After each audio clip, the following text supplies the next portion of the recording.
మహాలక్ష్మివే ఓయమ్మ పుట్టినింటి బిడ్డవే రాఖీ పండుగొచ్చేనే ఓయమ్మ ఎట్ల వయసి ఉన్నవే మా ఇంటి మహాలక్ష్మివే ఓయమ్మ పుట్టినింటి బిడ్డవే రాఖీ పండుగొచ్చేనే ఓయమ్మ ఎట్ల వయసి ఉన్నవే మా ఇంటి మహాలక్ష్మివే ఓయమ్మ పుట్టినింటి బిడ్డవే రాఖీ పండుగొచ్చేనే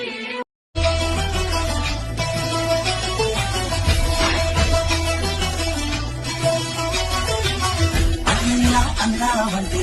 ఎదురవల అన్నిపై ఉన్నావంటే నిగరవల కలలే కన్నావంటే నిజమై ముందుకి రా కలకై ఉన్నావంటే కథనవల అమ్మలో ఉండే సగం అక్షరం నేనే నాన్నలో రెండో సగం లక్షణం నేనే అమ్మతోడు